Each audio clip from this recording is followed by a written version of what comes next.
భగవద్గీత 12వ అధ్యాయము భక్తి యోగము. అర్జునుడు ఇలా అడిగెను, నీ యొక్క సాకార రూపము పట్ల స్థిరముగా భక్తితో ఉండేవారు మరియు నిరాకార బ్రహ్మన్ను ఉపాసించేవారు, వీరిలో యోగములో ఎవరు ఎక్కువ శ్రేష్ఠులు అని నీవు పరిగణిస్తావు? శ్రీ భగవానుడు ఇలా పలికెను, నాపైనే తమ మనస్సులను లగ్నం చేసి మరియు సతతము నా పట్ల దృఢ విశ్వాసంతో భక్తిలో నిమగ్నమైన వారు అత్యుత్తమ యోగులని నేను పరిగణిస్తాను. నాసరహితుడు, అనిర్వచనీయమైన వాడు, అవ్యక్తము, సర్వవ్యాప్తి, మనోబుద్ధులకు అతీతుడు, మార్పులేనివాడు, నిత్య శాశ్వతుడు మరియు నిశ్చలమైన వాడును అయిన పరమసత్యము యొక్క నిరాకార తత్వాన్ని ఇంద్రియములను నిగ్రహించి సర్వత్రా సమబుద్ధితో ఉంటూ సర్వభూతముల సంక్షేమం కోసం నిమగ్నమై ఉంటూ ఆరాధించేవారు కూడా నన్ను పొందుతారు. మనస్సు యందు అవ్యక్తము పట్ల ఆసక్తి ఉన్నవారికి సిద్ధిపథము చాలా కష్టములతో కూడుకున్నది. అవ్యక్తమును ఆరాధించటం అనేది శరీరబద్ధులైన జీవులకు చాలా కష్టతరమైనది. కాని తాము చేసే కర్మలన్నింటినీ నాకే సమర్పిస్తూ, నన్నే పరమ లక్ష్యముగా భావిస్తూ, నన్నే ఆరాధిస్తూ మరియు అనన్య భక్తితో నా మీదే ధ్యానం చేసేవారిని, ఓ పార్థ, నేను వారిని శీఘ్రముగానే ఈ మృత్యు సంసార సాగరము నుండి విముక్తి చేస్తాను. ఏలనన వారి అంతఃకరణ నాయందే ఏకమైపోయి ఉంటుంది. నీ మనస్సుని నా మీదే లగ్నం చేయుము మరియు నీ బుద్ధిని నాకు అర్పించుము. ఆ తరువాత నీవు సర్వదా నాలోనే నివసిస్తావు. దీనిపై ఎలాంటి సంశయము వద్దు. ఒకవేళ నీవు మనస్సును నాయందే నిశ్చలముగా లగ్నం చేయలేకపోతే, ఓ అర్జున, మనస్సును నిరంతరం ప్రాపంచిక విషయాల నుండి నిగ్రహిస్తూ నన్ను భక్తితో స్మరించటానికి అభ్యాసము చేయుము. నన్ను భక్తితో స్మరించే అభ్యాసం చేయలేకపోతే నా కోసమే పనులు చేయటానికి ప్రయత్నము చేయుము.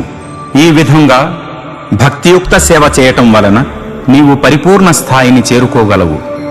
ఒకవేళ నీవు నా కొరకై భక్తితో పనిచేయుట కూడా చేయలేకపోతే నీ కర్మఫలములను త్యజించుటకు ప్రయత్నించుము మరియు ఆత్మయందే స్థితుడవై ఉండుము. యాంత్రికమైన అభ్యాసము కంటే జ్ఞానము మంచిది. జ్ఞానము కంటే ధ్యానము శ్రేష్టమైనది. ధ్యానము కంటే కర్మఫల త్యాగము మెరుగైనది. ఎందుకంటే ఇటువంటి త్యాగము చేసిన వెంటనే శాంతి లభించును. ఏ భక్తులైతే సమస్త ప్రాణుల పట్ల ద్వేషభావన లేకుండా మైత్రితో, స్నేహపూరితముగా మరియు కారుణ్యముతో ఉంటారో వారు నాకు చాలా ప్రియమైన వారు. వారు ధనముపై ఆసక్తి రహితముగా ఉంటారు మరియు అహంకారము లేకుండా సుఖదుఖముల రెండింటి యందు ఒకే విధంగా ఉంటారు మరియు సర్వదా క్షమించే మనస్సుతో ఉంటారు. వారు ఎల్లప్పుడూ తృప్తితో, భక్తితో నాతోనే ఏకమై ఆత్మనిగ్రహంతో, దృఢ సంకల్పంతో మరియు మనోబుద్ధులను నాకే అర్పించి ఉంటారు. లోకమున ఎవ్వరినీ బాధపెట్టనివాడు మరియు ఎవరిచేత ఉద్వేగమునకు గురికానివాడు, సుఖాల్లో బాధల్లో ఒక్కలాగే ఉంటూ మరియు భయము, ఆందోళన రహితముగా ఉన్నటువంటి నా భక్తులు నాకు చాలా ప్రియమైన వారు.